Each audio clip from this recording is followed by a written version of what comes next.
Olá, amigos, colegas, alunos, estamos juntos em mais uma segunda-feira nesse ano de 2021, o nosso terceiro programa, e hoje eu trago uma pessoa especial, um amigo de longa data, que vai tratar de um tema que é muito caro aos amigos, aos colegas advogados. E um tema que desperta paixões, porque nós vamos falar hoje para vocês a respeito de erros e acertos também da advocacia previdenciária na hora de falar de honorários advocatícios. E eu tenho aqui a pessoa, hoje, para apresentar para vocês, que me ensinou praticamente tudo que eu sei de honorários, eu ainda tenho que aprender mais coisas com ele, mas que me ensinou, inclusive, a dar aulas sobre honorários advocatícios. Boa noite, Dyson. Boa noite, Ana. Boa noite a todos. É uma grande satisfação estar conversando contigo, com todos os nossos teleouvintes e internautas. É sempre um orgulho poder falar em nome do IEPREV contigo. E quero te dizer que, mesmo no carnaval, a gente tem que fazer esse debate sobre honorários. Mesmo com pandemia, nesse momento assim tão distante da vida, a gente tem que cada vez estar mais próximo dela. Com certeza. Dyson, eu quero contar para o pessoal, né, que a gente já se conhece há bastante tempo, muito antes de eu entrar no IEPREV, nós já tínhamos aí vínculos de trabalho, uma relação de amizade, e dizer que é verdade isso que eu falei, né, o pessoal deve pensar assim, ela está exagerando. Não estou. Dyson foi a primeira aula que eu assisti na minha vida sobre honorários advocatícios, e com toda a leveza, com toda essa simplicidade, eu já queimando aqui com o celular ligado, com toda essa leveza dele. Eu fui assistir uma aula dele, na época eu já dava aula na Unicuritiba, me lembro até hoje, você foi fazer um seminário da Luciane Trípia, e nesse momento eu estava assistindo e eu tinha sido convidada para dar uma aula de honorários pelo Ivan. E aí você estava dando essa aula e eu falei, Dyson, não sei nada de honorários para dar uma aula, e eu vou ter que dar uma aula de honorários. Aí você falou, não, fica tranquila, que você vai assistir minha aula, eu vou te dar meu material, você vai aprender. E aí você, além da aula, me deu super dicas, assim, e eu me lembro até hoje que depois eu passei a dar essa aula pelo CERS, passei a dar essa aula também pelo IEPREV, depois foi um sucesso, depois só fui atualizando o material, mas só para contar para o pessoal que você foi meu mentor em honorários advocatícios, Dyson.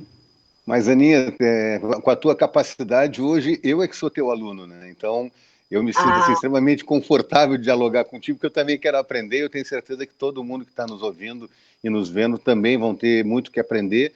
E a gente também vai aprender com eles, né? Porque cada situação em cada lugar desse país é tratada de forma diferente. E foi um pouco daquela aula que a gente tinha feito lá na Unicuritiba. E a gente trazia exemplos de tudo que era canto. E a gente vê hoje tribunais, por exemplo, como o de São Paulo, avançando para discutir, por exemplo, a súmula 111 do STJ, dizendo que ela hoje é incompatível com o Código de Processo. Então, nós estamos em constante mutação quando se trata de honorários do direito previdenciário e das questões sociais, né? Muito mais ainda da advocacia. Sim, com certeza.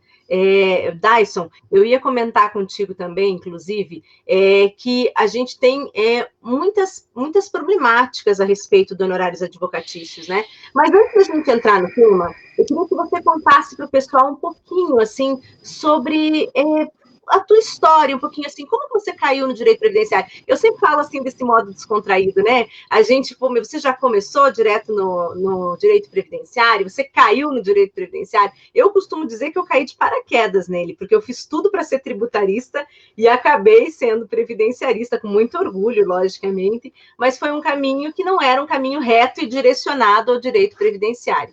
Então, para o nosso público conhecer um pouquinho de você, queria que você contasse.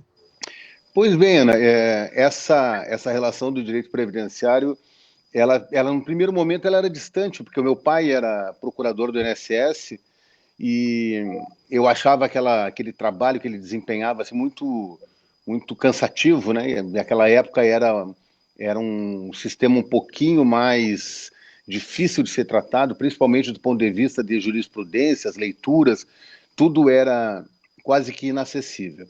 E aí eu acabei fazendo direito em função dessa relação que eu via do meu pai, e aí ele acabou se aposentando.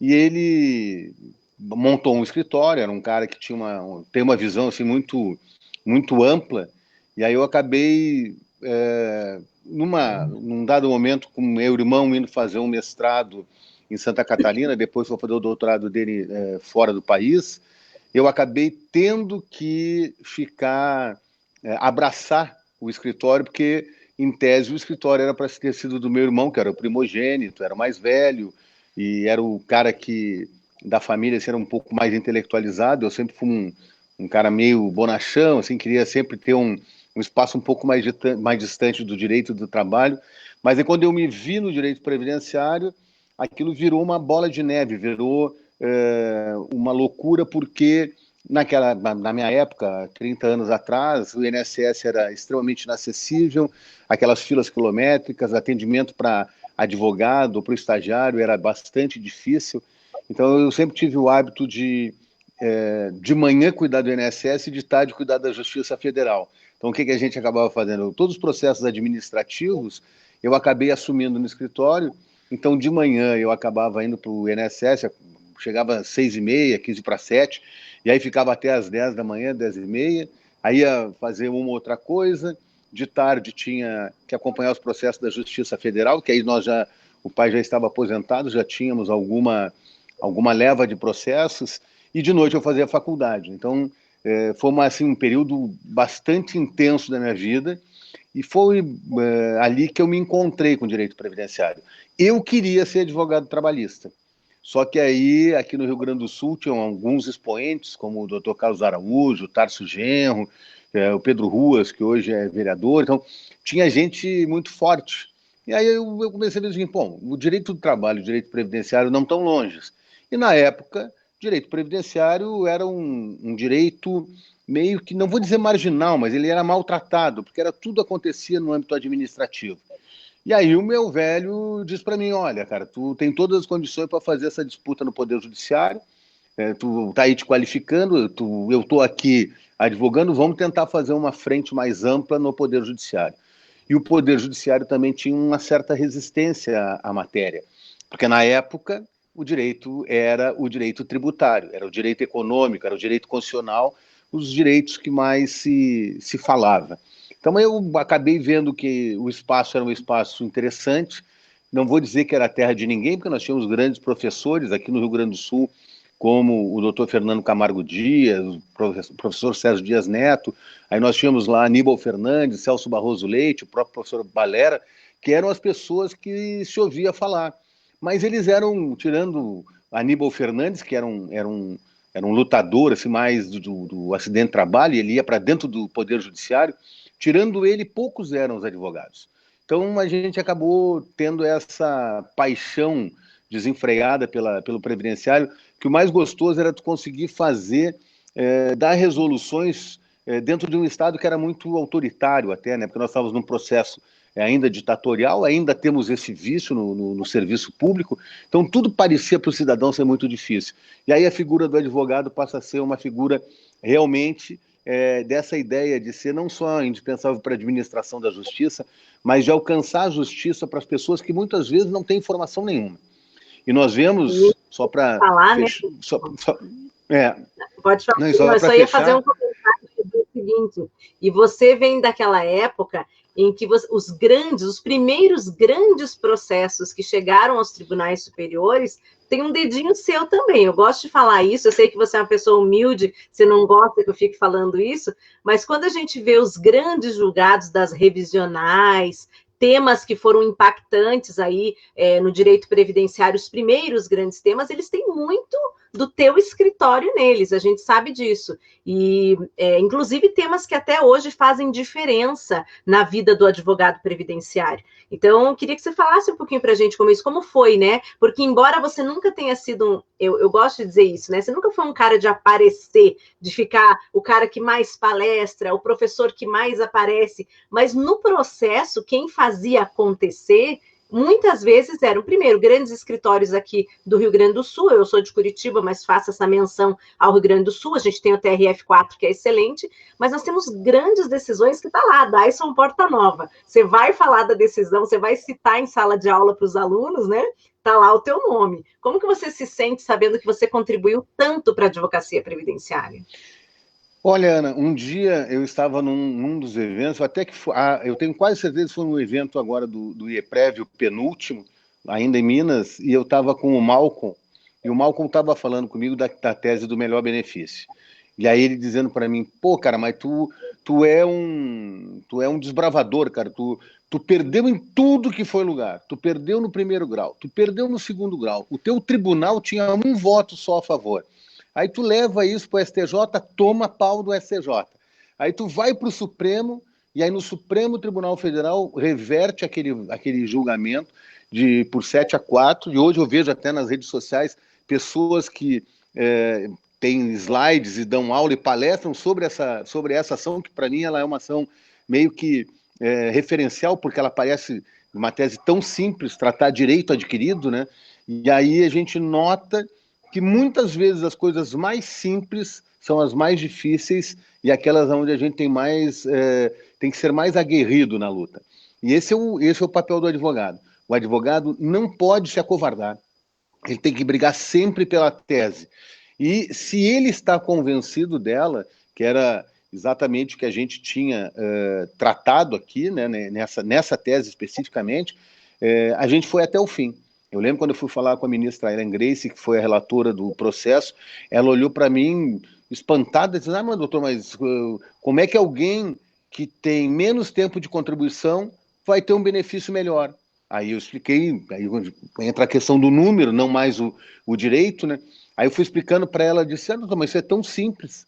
Aí você, pois é, doutor, mas para a senhora ver, até agora foi um desalento na minha atividade, até agora eu só perdi as ações. E aí depois acabei acompanhando o voto dela, o voto é muito interessante, ela trata, em que pese o tema estar refletindo uma matéria lá do período pré-constituição, ela reflete até hoje. Tanto que se nós pegarmos a emenda constitucional 103, hoje o próprio INSS faz o cálculo do melhor benefício, não só antes da emenda 103, como também de todo o período aquisitivo pretérito, além das hipóteses da regra de transição para ver qual é a mais vantajosa. Então, como tu disseste, às vezes a gente planta uma semente tão rara ou tão difícil que se transforma num proliferador, né? Ela acaba virando nós vemos agora aqui uma revoada de gafanhotos aqui na região sul, né? Parece isso, parece que aqueles gafanhotos todos estão chegando. E isto tem muito a ver, como eu te coloquei, Ana, a gente não pode ter medo de fazer a defesa da tese. O advogado que tem medo de defender o direito do cliente, ele tem que repensar a condição dele, porque talvez ele esteja no local errado.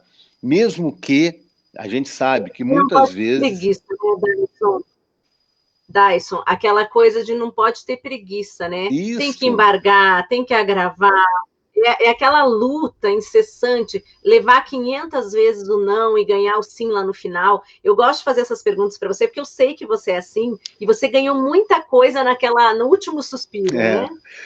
Não, e essa situação que tu fala de ter que embargar, agravar, eu tenho um processo que não foi nosso, mas que eu tive a oportunidade de dar uma estudada, que é um processo em que se discutiu a coisa julgada fracionada no Supremo Tribunal Federal, ou a coisa julgada em capítulos, ou seja, as matérias que não tinham sido decididas, já tinham sido decididas e não recorridas nas instâncias inferiores, eu poderia iniciar o processo de cumprimento de sentença.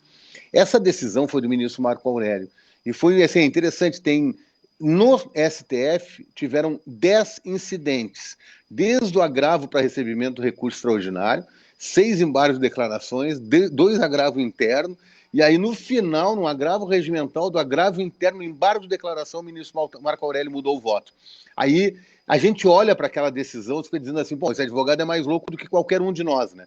Porque para fazer tudo isso no Supremo, muitas vezes a gente vê juízes de primeiro grau, até no tribunal, dizendo, olha, eu já decidi, não tenta me incomodar aqui, senão eu vou te dar multa de má fé, tu está querendo protelar o processo.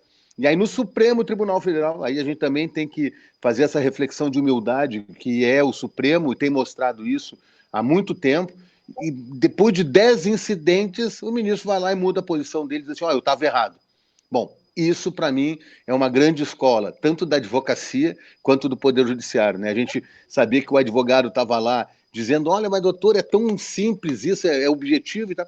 E aí é o ponto do ministro, depois de muito muita insistência, muita luta, talvez conversando com os demais membros da corte, chegaram à conclusão de que tinha que se estabelecer, sim, a coisa julgada fracionada e a execução por capítulos da sentença, independente dos recursos que estavam. Então, isso, para mim, é fundamental. É essa condição aguerrida do advogado. Ele não precisa ser ofensor das relações, ele tem que ser ofensivo na luta. Agora, leal, tem que fazer uma disputa técnica, e hoje a gente vê que os advogados previdenciaristas todos têm se qualificado à medida do tempo e das necessidades. O Instituto é um exemplo disso, né? Quando a gente convive com as pessoas, a gente vê teses geniais sendo construídas.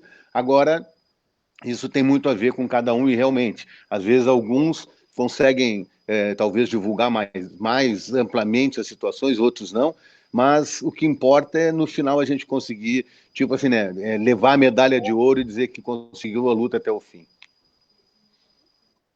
Com certeza. E aí, Dyson, tem um ditado muito comum que a gente usa na advocacia, que é assim: de nada adianta também eu ganhar e não poder levar, né? E muito se discute essa questão. E muitas vezes o advogado ele tem dois defeitos. Aqui a gente vem para tratar dos problemas, né? Então agora eu vou falar dos defeitos da advocacia previdenciária. O pessoal que está ouvindo aí não fique bravo comigo, mas porque a gente tem duas problemáticas que a gente enfrenta. Muitos professores falam disso, a gente tem o nosso simulador de cálculos do IEPREV, a gente tem o professor Sérgio Jerome sempre falando de cálculo, nós temos também o professor Roberto que fala disso há muito tempo, você mesmo fala disso há muito tempo quando você fala de honorários. Então, nós temos duas problemáticas. Primeiro, é saber quanto o cliente tem que receber, e mais do que isso, lutar para que o advogado também receba o seu percentual correto sobre o importe correto. E isso acaba, muitas vezes, o advogado, ele trabalha para o cliente e, às vezes, não trabalha nem para cuidar dos seus próprios honorários. Queria que você falasse um pouquinho, assim, ainda que genericamente um pouquinho sobre isso, e daí a gente entrar em algumas questões que são fundamentais dos honorários advocatícios mesmo. Veja, Ana, eu acho que a tua introdução ela é muito interessante, e uma coisa que a gente aprende no cotidiano de direito previdenciário também é o seguinte: se você não sabe fazer cálculo e não tem a dimensão econômica do processo, você não está sabendo o que você está demandando e o que você está fazendo. Isso é a primeira situação em que o advogado previdenciarista tem que ter. É saber que números ele está tratando, né, e como ele vê o processo. A partir daí, ele vai saber se a remuneração dele será maior ou menor, ou estará equânime a partir desse parâmetro econômico. E a partir desse parâmetro econômico, nós estamos enfrentando vários problemas com a relação dos conceitos sobre honorários, né? Então, a gente tem que fazer um contrato dentro do possível mais ajustado. Eu sempre tive o hábito de colocar na minha procuração, vou dar um exemplo assim bem rápido para a gente ver como é complexo isso, né? Na minha procuração, eu sempre coloquei lá honorários de 20% a 30% sobre a condenação. Bom, o Tribunal de Justiça do Rio Grande do Sul está entendendo que aquele contrato que está estabelecendo o valor da condenação, ele está dizendo implicitamente que é o valor líquido devido para a parte. Ou seja, eu vou descontar numa relação previdenciária de regime próprio, por exemplo, a contribuição previdenciária do inativo, eu vou descontar o imposto de renda, se ele tiver alimentos mais alimentos, aí quando tu vê, parece que o dinheiro que era 10 ficou 3, e os teus honorários será sobre 3. Essa discussão está no Tribunal de Justiça do Rio Grande do Sul, e o Tribunal Regional Federal da 4ª Região tem uma posição diametralmente oposta. E isso vai ser debatido no Superior Tribunal de Justiça, porque é matéria de competência deles. Esses dias eu conversava também com o professor Mauro Raucho, né, com quem tu tivesse, né, semana passada, e a gente vê uma dificuldade muito grande. Por quê? Porque esse conceito de condenação, ele também veio para dentro do Código de Processo Civil atual com uma outra lógica. Ele não é... A condenação é o quanto apurado em favor do direito da parte. Não interessa se ela vai ter desconto, se ele ganhou benefício no curso do processo, se teve antecipação de tutela ou não. Então, o conteúdo econômico é que vale.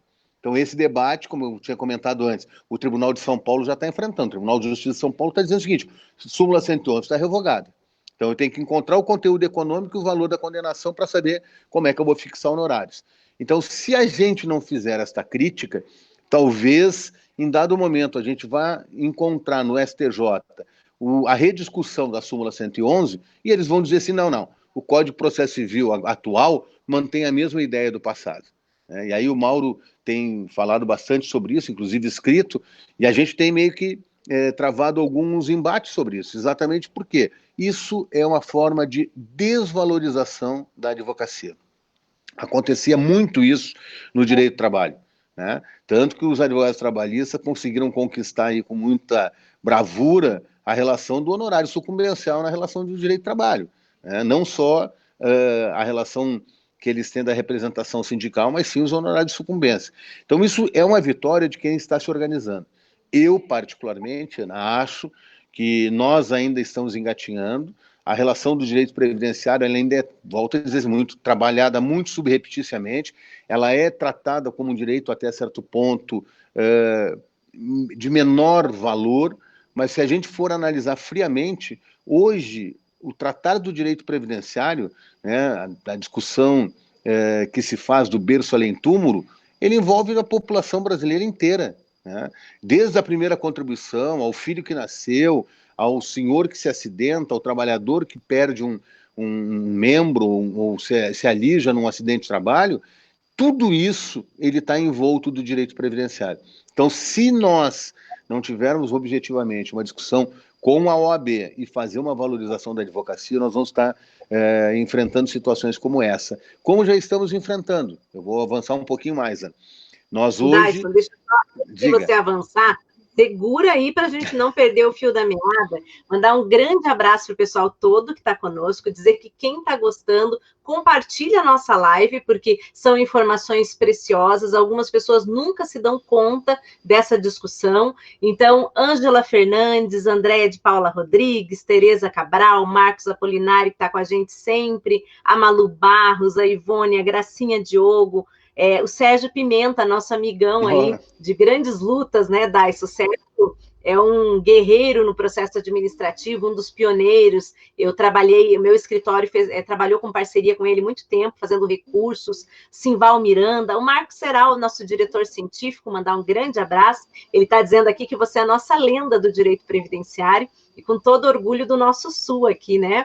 A Mara Carlesse, saudade dela. Um grande beijo para a Lucimara Carlesse, Valéria Fundão, a Clarice Dutra, deixa eu ver quem mais aqui, a Márcia Roqueto, nossa aluna, o professor Sérgio Jerome, aqui também fazendo alguns apontamentos, Guilherme Gonçalves, a Lúcia Catarina Ronque, a Alessandra Oliveira Minaré, nossa coordenadora também, nosso querido amigo Edmilson Miquelon, fez o prefácio do meu livro, Edmilson, que me levou para o Sul, aí eu comecei a dar palestra Ana, em todo o Rio Grande do Sul por causa dele. Tu me ouve? Pode falar. Estou te ouvindo bem. Estou te ouvindo bem. Mandar um grande abraço aqui também para o professor Sérgio, que ele fez alguns apontamentos. Eu citei ele no início do nosso programa, falando do simulador. Ele estava falando aqui que o TJ de São Paulo está afastando a súmula 111, que os honorários são sob proveito econômico. O João Paulo Pichara também fazendo alguns comentários, aparecendo aqui a Alessandra Moraes, Emanuel Silva, nossa querida diretora Thaís Souzon. Você não está me ouvindo, Dyson? Ana. Eu estou te ouvindo bem. Eu te ouço. Eu ouço você. Você não está me ouvindo? Eu não estou te ouvindo. Tu me ouve? Eu te ouço. Eu estou falando pra caramba. Então, vamos por mim. Sai e entra. Eu vou te derrubar para você entrar de novo, tá bom? Espera aí. Vou te derrubar. Pessoal, enquanto o professor Dyson entra novamente, eu tive que tirar ele ali, eu já vou deixando um abraço para todo o pessoal que está aqui, né? Falando com ele. Deixa eu pedir para ele entrar novamente. Espera aí. Nosso bate-papo é assim, né, gente? Ao vivo tem sempre novidades. Deixa eu escrever aqui. Entra novamente. Para ele tentar entrar de novo no mesmo link. Mas eu vou mandar novamente o link para ele também. Espera aí. Se cair, a gente manda outro. Aí. Mandei de novo.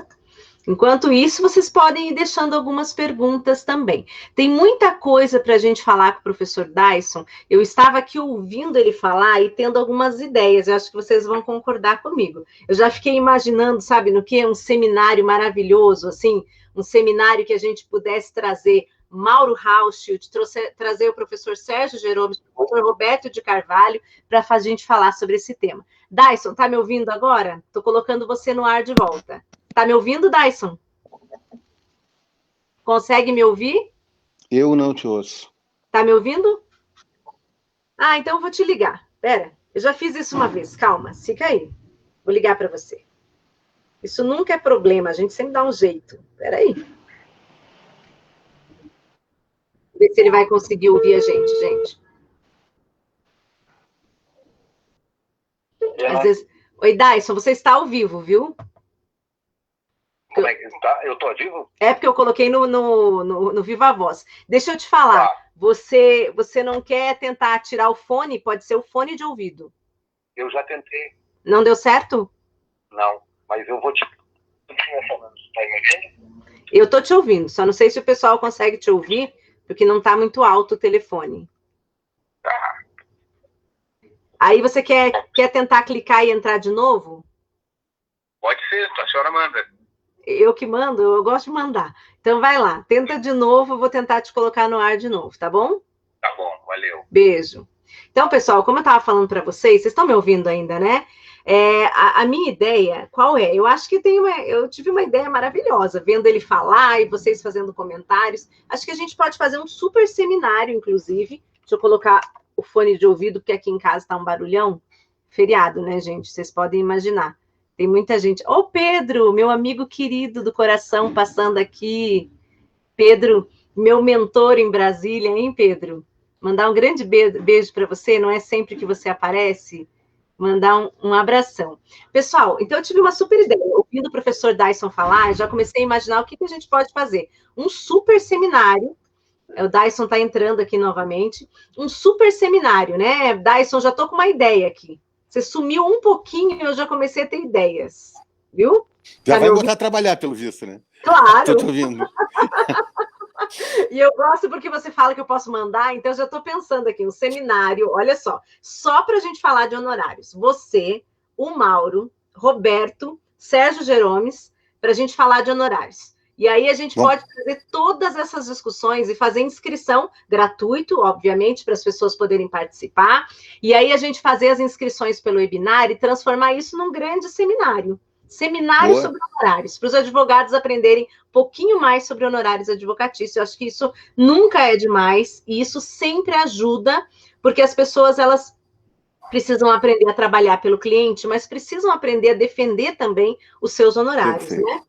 Aí eu vou passar a palavra para você, porque você estava falando e eu fui passando aqui todos os nossos convidados, mandando abraço para eles, né? O professor Sérgio está aqui, ó, ele está dizendo que ele já topa participar. Então a gente já tem nosso primeiro convidado aceitou, o Mauro Hauschild, eu tenho certeza que ele vai aceitar também, a gente escolhe um horário que seja ótimo. Thaísa está aqui também, se a Thaísa está aqui concordando, já coloco ela para participar também, porque a Thaísa trabalha com gestão, trabalha com honorários, ela sabe falar sobre esse tema, a gente já traz ela para participar também. A Thaísa vai me dar um apoio feminino nesse evento, viu, Dyson? É bom, né? Porque só tinha homem até agora, né? Tirando tu.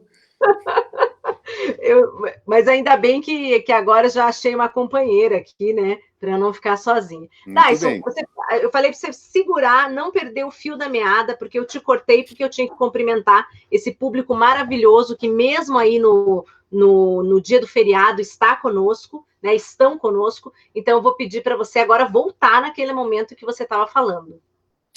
Pois é, Aninha, então nós estamos enfrentando assim, uma infinidade de novas concepções sobre a questão do honorário, né? Nós temos vários processos já subindo ao STJ, e uma das discussões, por exemplo, que nós estamos enfrentando aqui no Tribunal da Quarta Região, talvez nos outros tribunais também, eu vou afirmar minha ignorância com relação aos demais tribunais, talvez o tema não tenha chegado lá com a mesma intensidade do que aqui, é que muitas vezes quando a gente faz um processo concessório de um benefício, no curso de uma ação judicial, você acaba fruindo um ou outro benefício, você acaba recebendo um seguro-desemprego, um auxílio acidente, um auxílio doença, E muitas vezes isto vem para dentro do processo, no processo de conhecimento, no processo de cumprimento de sentença. E o que acontece quando você faz esse tipo de situação? Em tese, o INSS quer dizer que o benefício não é acumulado. Tem razão o INSS, ele não é acumulado. E o segundo aspecto é que o INSS não quer que naqueles valores que foi recebido o benefício, por ser inacumulável, não tenha incidência dos honorários. Ou seja, é mais um elemento que tem sido tratado no Poder Judiciário para aviltar o conceito do conteúdo econômico da ação ou a própria condenação. Então, como esses elementos não estavam no processo de conhecimento, o Tribunal da Quarta Região, até então, está dizendo o seguinte, descontar os valores do segurado, correto. Agora, na composição dos honorários, porque se trata do direito, o tema descendendo era da concessão do benefício, na questão de honorários não pode haver o desconto. Isto até hoje. Esse tema certamente chegará no Superior Tribunal de Justiça, como nós já enfrentamos a questão das antecipações de tutela e, muitas vezes, a própria questão dos honorários quando há um pagamento administrativo num complemento positivo e que o INSS paga direto ao segurado e o próprio judiciário entende que não deveria incidir honorários sobre essas parcelas.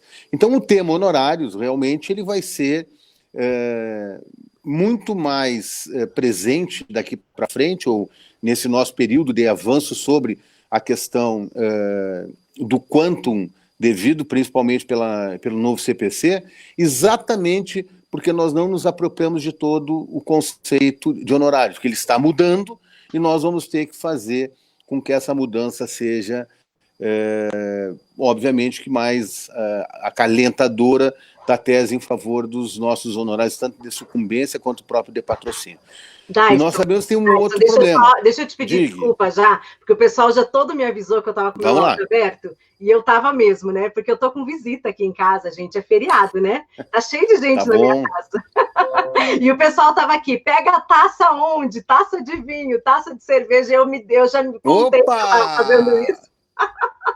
Bom, se eu soubesse, a gente já fazia essa live aí, né?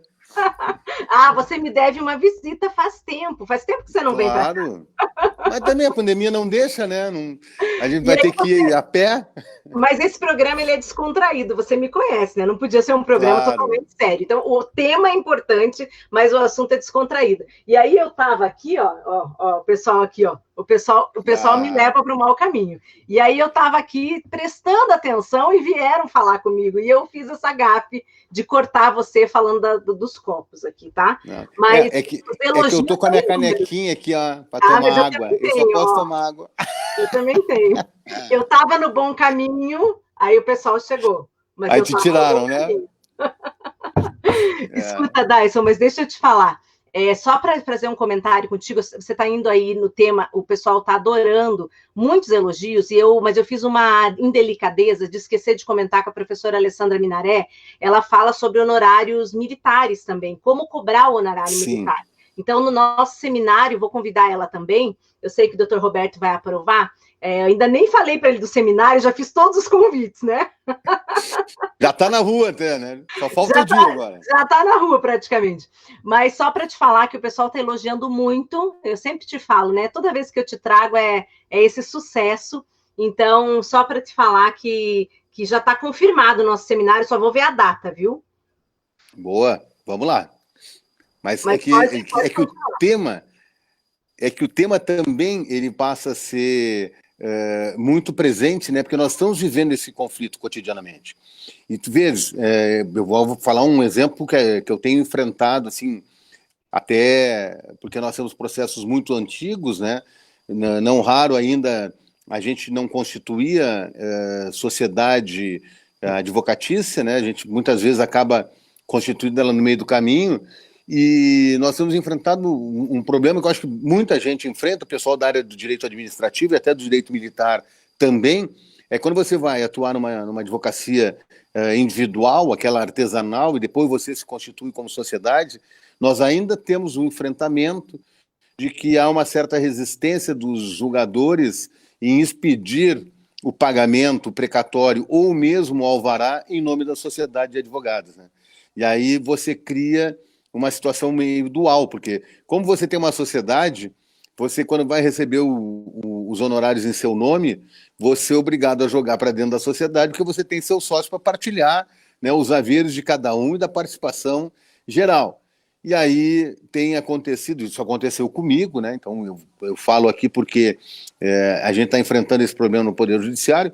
Eu caí na malha fina em função de uma situação em que eu tributei o dinheiro que entrou dentro da minha sociedade, né, da sociedade com os meus sócios, fizemos a partilha e aí qual não foi minha surpresa o levantamento fiscal disso. Eu não sei se tu tens enfrentado isso, Aninha, tu que, como tu disseste, sempre foi uma figura que queria estar no direito tributário, mas isso tem acontecido com uma certa frequência com os nossos colegas, ainda mais depois da possibilidade com o novo Código Civil da sociedade individual, né, que tu faz a transposição desse crédito, objetivamente, da tua pessoa física individual para a pessoa jurídica individual. E aí há uma interpretação meio restritiva da Receita Federal do Brasil de dizer que isso é uma forma de burlar o sistema tributário, né? Então, isso também é importante. Eu enfrentei isso de uma outra forma, na verdade, né? Eu voltei para a advocacia previdenciária agora em novembro. Então, eu fiquei 5 anos fora no CARF.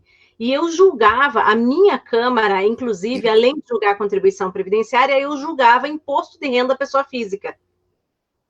Foi um grande aprendizado na minha vida, porque eu tinha trabalhado com imposto de renda nos primeiros 5 anos de formada, depois eu parei de trabalhar com imposto de renda e voltei a julgar imposto de renda na Câmara Superior. Então, foi um choque, na verdade, inicial, trabalhar com coisas como ganho de capital em incorporação, stock option. Mas foi um aprendizado incrível. E aí, nesse momento, eu comecei a trabalhar um pouquinho, duas coisas: contribuição previdenciária, as questões da contribuição previdenciária para o advogado contribuinte individual, como ele vem sendo autuado pela Receita, que daria para a gente fazer uma live só sobre isso. E uma outra situação que seria mesmo essa questão da tributação do imposto de renda. Essa dificuldade que existe da transposição, né? Uhum. E lembra muitas vezes, eu vou fazer uma analogia aqui que talvez para alguns ela seja assim intangível, mas para outros não será, que é o recebimento, por exemplo, do direito autoral na pessoa jurídica. Aquela discussão do personalismo, aquela discussão que para nós parece superada, de repente eu vejo ela renascendo, claro, com outras premissas, mas renascendo para essa questão da advocacia, da pessoa jurídica, claro, da pessoa física, é personalíssimo, não é? Eu posso, no meio do processo, no trânsito dela, fazer essa migração, essa transposição, e é uma diferença enorme, né? Eu tenho falado com muitos colegas da advocacia que ainda recebem na pessoa física a quantidade do imposto que pagam, né? Não há necessidade. Todo um trabalho, Dyson, que é uma falta de planejamento do advogado, né? E é preocupante quando a gente vê que o próprio advogado não se planeja e que acaba tendo um prejuízo, sob maneira, um prejuízo nos seus resultados da advocacia. Então, se era para eu fazer um comentário, eu já me estendi no comentário. Não, e veja, até esse bate-bola é mais gostoso. O Código de Processo Civil novo estabelece especificamente, dizendo que, se não me engano, é o parágrafo 11 ou 12, você entrou com ação individual, o alvará vai sair em seu nome. Não, você pode pedir para o alvará sair em nome da sociedade. O Código de Processo Civil estabeleceu isso e nós continuamos tendo resistência no próprio Poder Judiciário. Então, aí a gente, muitas vezes, tu não quer ser um ativista judicial, né? Mas o judiciário se arvora disso e acaba criando que é uma anomalia. Por quê? Porque eu já tributei lá na minha empresa. E aí, o que eu vou fazer? Como é que eu vou restituir o dinheiro que está tributado lá se eu for condenado na pessoa física? Eu vou ter que entrar com uma reconvenção, vou ter que fazer toda uma reestruturação no processo que vai ser muito mais difícil dissolver ele, de dar uma solução mais equânime, mais próxima da realidade, do que se tivesse expedido o alvará em nome da sociedade, o precatório em nome da sociedade, ou admitir que o depósito, né, do levantamento seja feito em nome da sociedade. E isso, aí eu vou falar porque a gente tem conversado com outras pessoas, isso está acontecendo no Brasil inteiro, entende? Então, talvez você tenha enfrentado isso lá no CARF, e é um troço que é inadmissível você considerar que você tenha a condição de transpor esse patrimônio individual para a sociedade e depois não permitir haver uma bitributação, como está acontecendo nesses casos. Isso você também deve se preocupar, entendeu? Quando fizer um contratinho, já tente acertar ele de forma a que, quando você for nas ações individuais, vai ser tributado na pessoa física, você não pode tributar na jurídica, né? Então, ou então tem que entrar com uma ação declaratória para poder haver o reconhecimento de que isso estaria correto.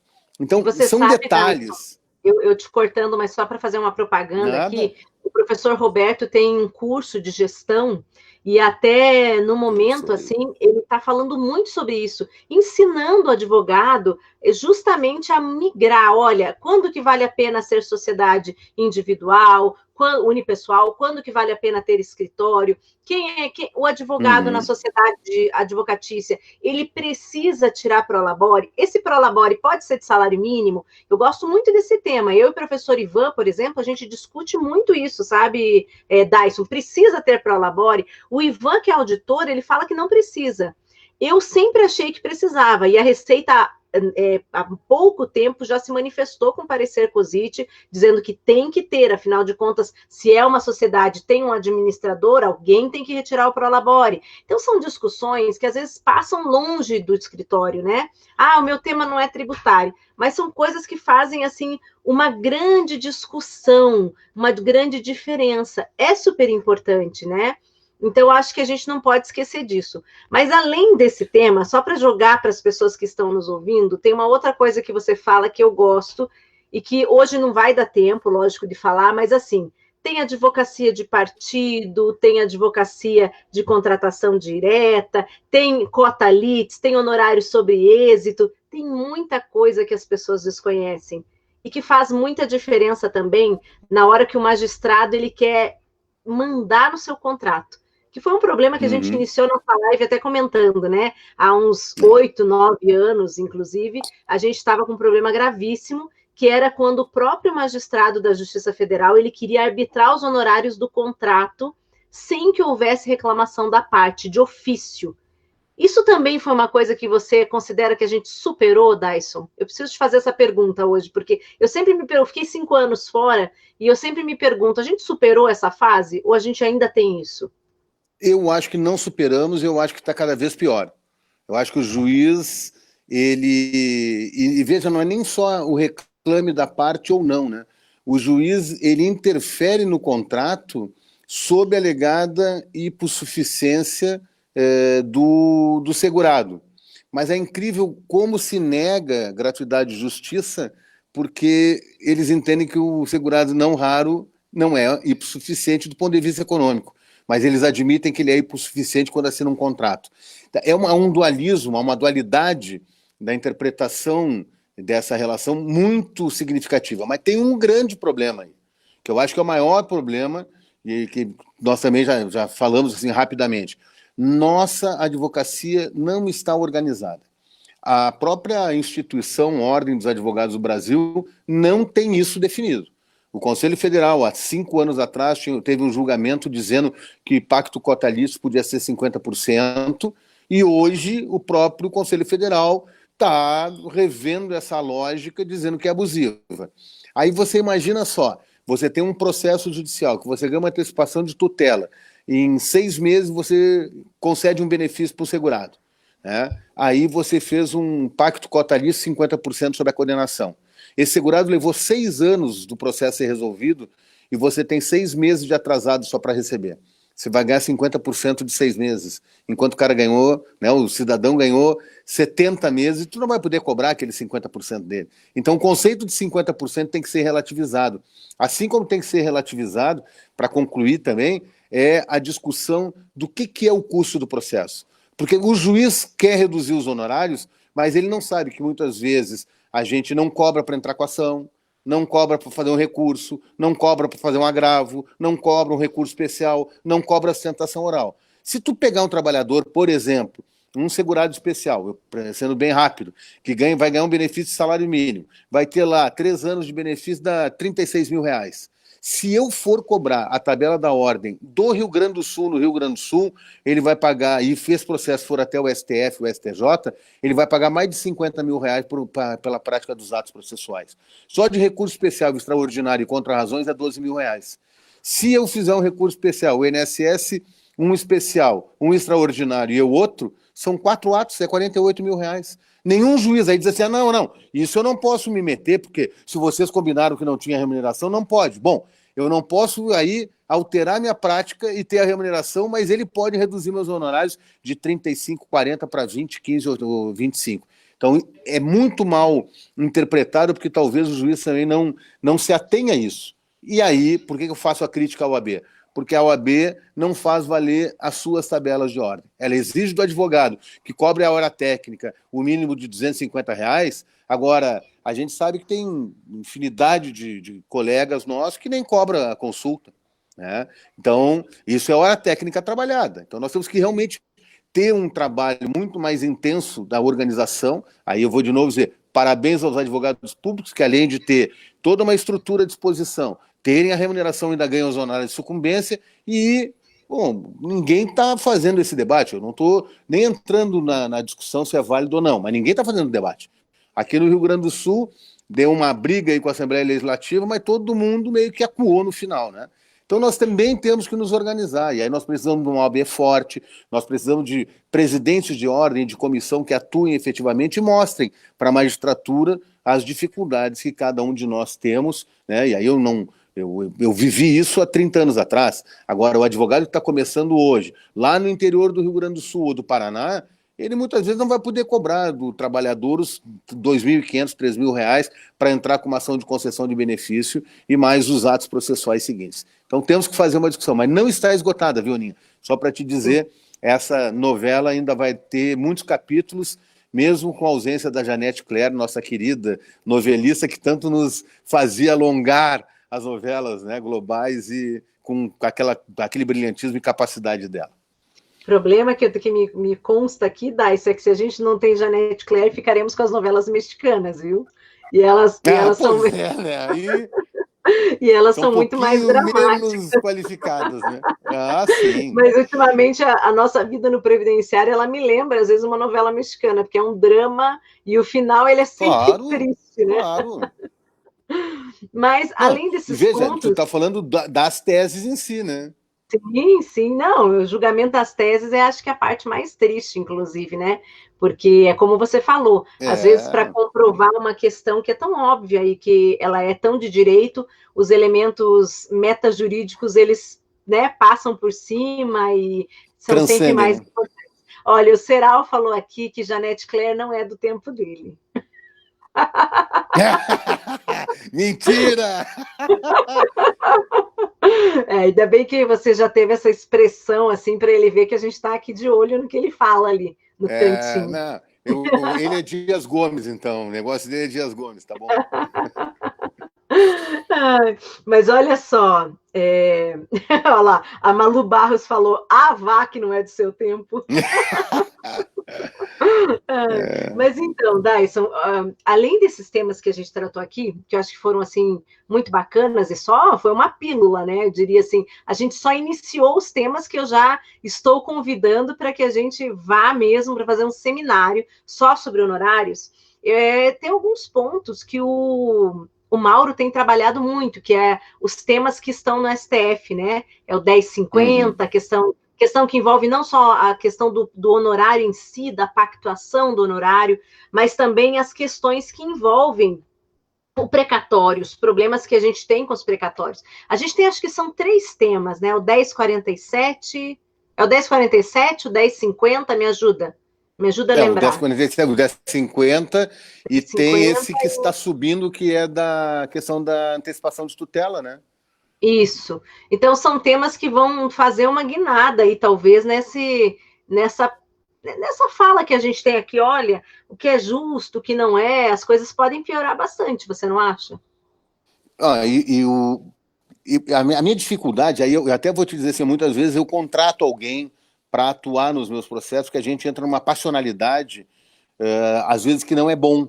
né? É que nem a gente querer se defender num processo civil, ou numa separação, ou seja lá o que for. Às vezes a gente tem que delegar, e eu tenho feito isso. E o que eu tenho sentido é que o STJ está muito refratário à questão dos honorários.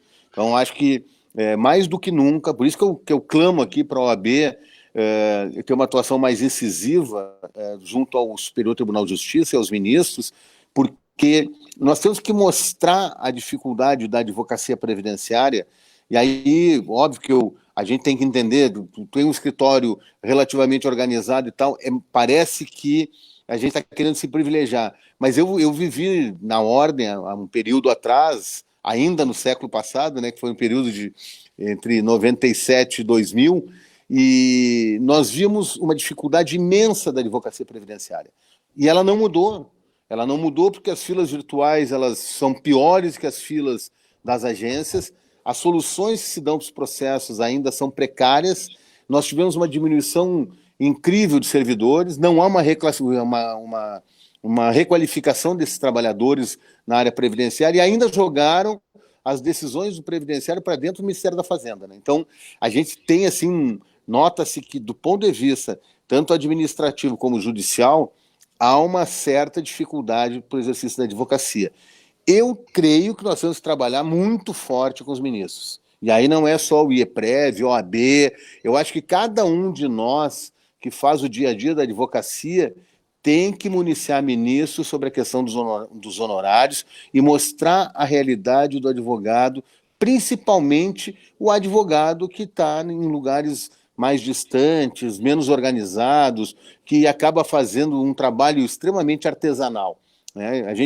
Eu tenho a oportunidade de atuar no Maranhão, então eu vejo assim, o quanto é difícil de uma advocacia no interior do Nordeste, do Centro-Oeste, que é completamente diferente de São Paulo e do Rio Grande do Sul, né? Então, o interior, esses locais exigem do advogado muito mais do que a gente possa imaginar, porque ele acaba sendo não só advogado, acaba sendo psicólogo, ele é quem ajuda, ele acaba envolvido com as relações familiares. Então, esta valorização que está fora do contrato de honorários, ninguém vê. Então, muitas vezes abrindo mão até de cobrar um valor para entrar com a ação e aumentar um pouco mais os honorários para poder ter uma compensação financeira ao final. Os tribunais superiores são bem reticentes a isso, ao menos pelas decisões que eu tenho visto. Os tribunais superiores todos estão limitando em 30% os honorários, não admite o cota-litis, não admite essa relação da não cobrança, e aí depois fazer a compensação para cobrar os atos que não foram pagos, né? Vamos falar bem diretamente.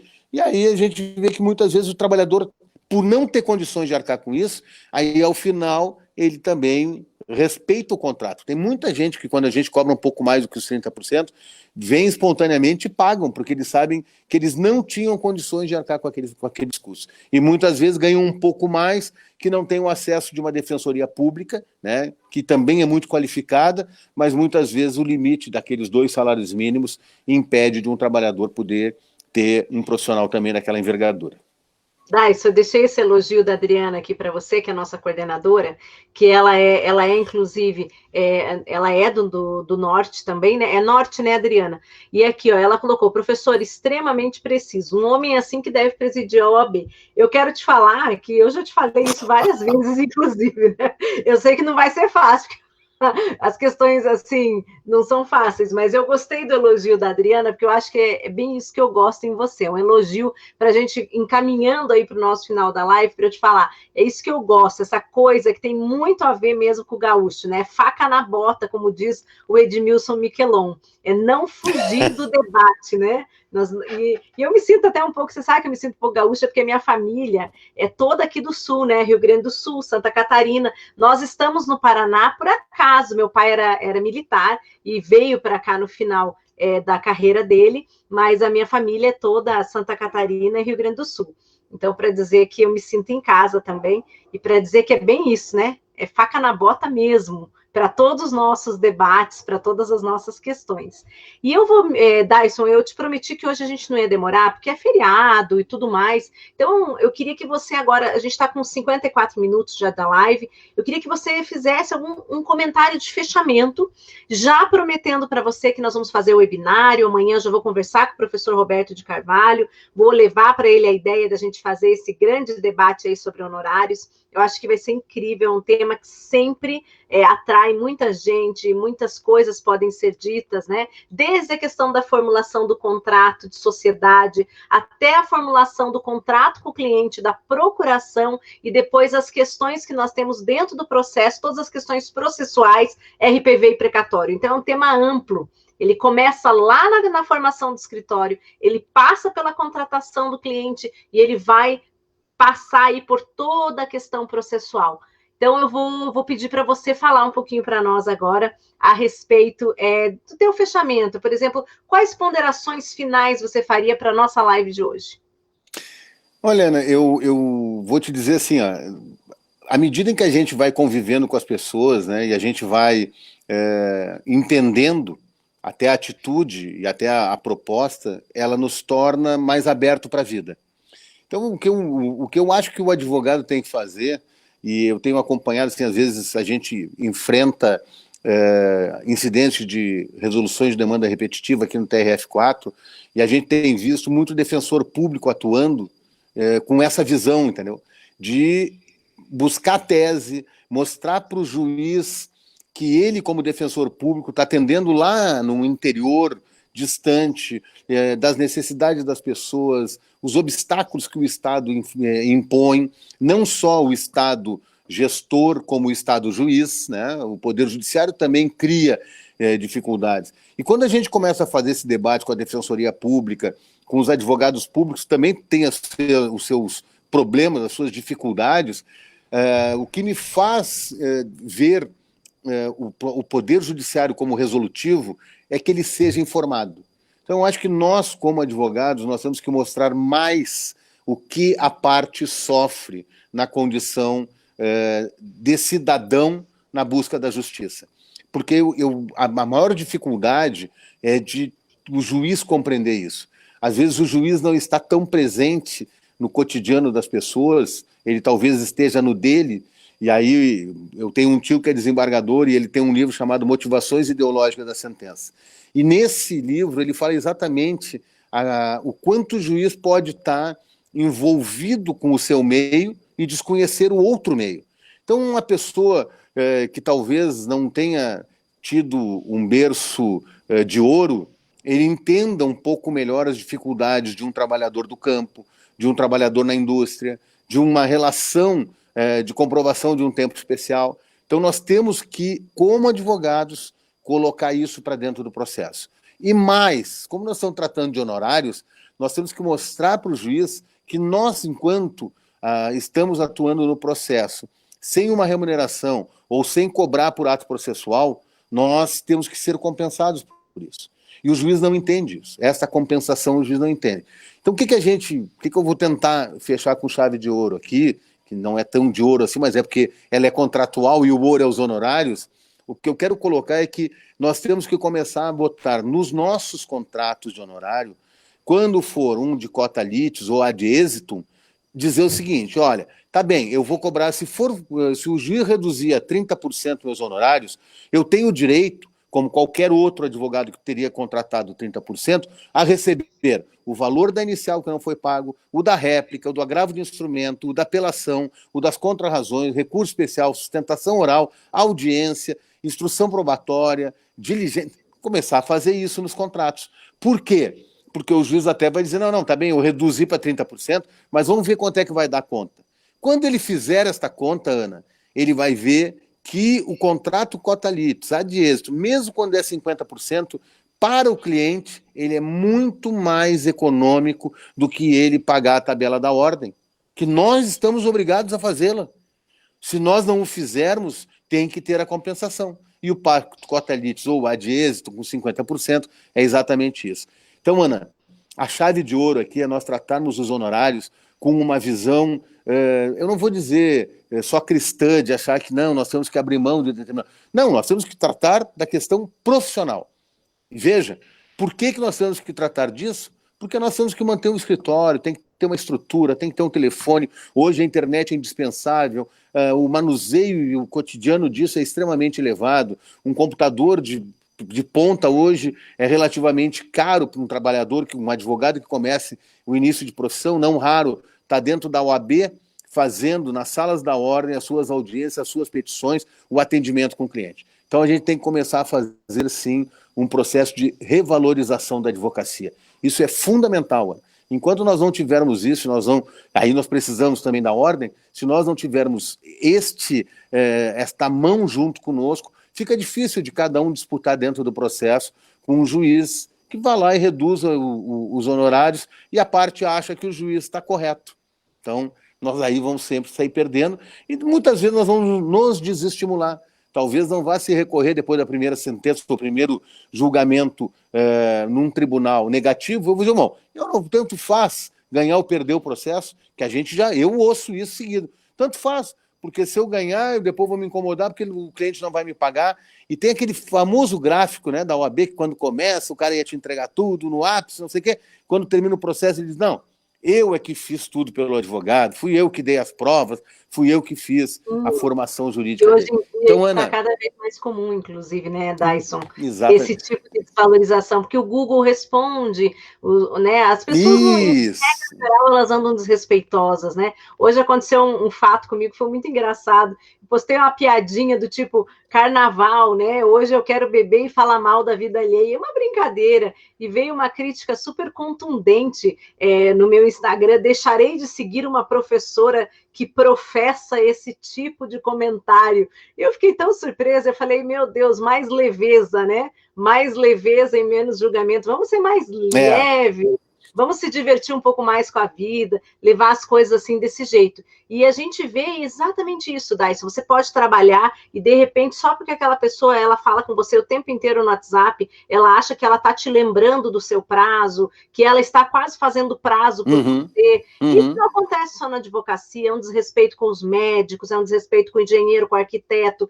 As pessoas, hoje em dia, elas perderam o respeito, né? Elas acham que o Google ensina tudo. Então, a gente tem vivido uma revaloração do que é a questão filosófica mesmo, de não é só de respeito, mas de entender o trabalho do outro, entender o que o outro faz e tudo que isso significa. Eu acho que essa fase não tem volta, sabe, Dayson? Não acredito que as pessoas voltem a se respeitar, infelizmente. Acho que, inclusive, cada vez vai ficar mais difícil e o que a gente vai fazer é pesar nos honorários para ter um retorno, porque além da gente atuar e além da gente aguentar a questão toda do peso do processo, da responsabilidade, hoje a gente tem que ser babá, muitas vezes, de cliente mal educado. Perfeito, acho que perfeito. A gente tá sincero aqui, né? A live é justamente para isso. Eu gosto disso, eu gosto de ter uma conversa muito franca aqui com os nossos advogados, com os nossos alunos, e é isso que a gente está acontecendo. A gente acaba sendo babá, muitas vezes. Às vezes, eu vejo também, eu vou falar assim, às vezes a gente vê uma falta de respeito de quem contrata o nosso serviço no geral. Não é só o cliente, né? Eu contrato seu serviço, eu compro o seu produto, eu posso, então, te maltratar, eu posso te faltar o respeito. Isso tem sido muito, muito frequente. Então, não são só as empresas que desrespeitam as pessoas. E a gente está vivendo uma fase em que as pessoas também desrespeitam quem vende, quem presta o serviço. Então, está cada vez mais complexo essas relações. Elas são dinâmicas, mas elas estão sofrendo também esses abalos aí em confiança, em responsabilidade, muito mais em respeito e valorização. Dayson, é super importante tudo que você disse. Eu sou tão suspeita, porque a gente é tão amigo, que quando eu te trago, a gente tem que prometer que não vai ficar fazendo rasgação de seda, né? A gente sempre promete, porque senão a gente fica gastando aí, acho que uns 10 minutos do programa só para falar o quanto a gente é amigo, o quanto eu adoro te ouvir. Eu gosto da sua voz, para você ter uma ideia. Eu sou tão obrigado. Eu sou tão sua amiga que eu gosto da sua voz quando você está explicando, quando você está falando, essa firmeza, essa segurança, faz a gente se sentir tão bem e aprender também, né? Então, assim, eu gosto porque quem esteve hoje aqui conosco teve uma oportunidade de aprender, de ver com a naturalidade de quem faz. Porque uma coisa é a gente falar a respeito de algo que eu acho, de algo que eu não tenho certeza, e outra é falar com alguém que tem um escritório que atua, né? Que eu brinco muito com o professor Sérgio, a gente trabalha muito junto com o simulador, ele está nos escutando hoje, é a diferença de falar com quem faz. Eu e ele falamos muito sobre com isso, certeza. Né? E a pós do IEPREV tem isso. Você dá, inclusive, essa aula na nossa pós-graduação. Essa aula de honorários, ela é sua, por sinal, a gente tem que marcar a gravação da turma nova.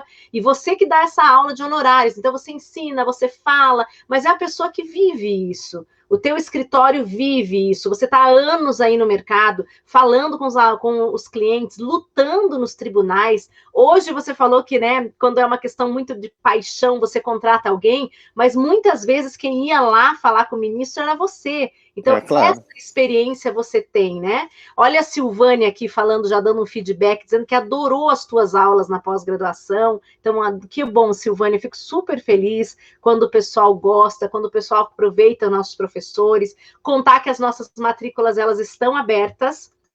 Então, corre lá. Quem não quer fazer pós-graduação com todas aquelas questões da pós, exercício de fixação, material de leitura, TCC, faz como curso de extensão, um grande curso de extensão, mas que dá aí para se atualizar, porque nós temos professores maravilhosos, como é o caso do professor Dyson. Dyson, querido, excelente feriado para você, que você possa descansar um pouco dessa loucura que a gente está vivendo, mas que nesses dias aí dê para descansar um pouquinho do escritório. Eu vou para o Maranhão no final de semana, sempre que vou para o Maranhão, lembro de você. Eu vou no outro final de semana, e eu dou aula lá há muito tempo, né? Dou aula lá, eu vou 4 vezes por ano, e aí, sempre que vou, me lembro de você, porque a gente já se encontrou lá, já se encontrou em Porto Alegre. Na verdade, o que a gente menos se encontra, eu ia dizer que era Porto Alegre, mas na última vez que eu fui, a gente se encontrou.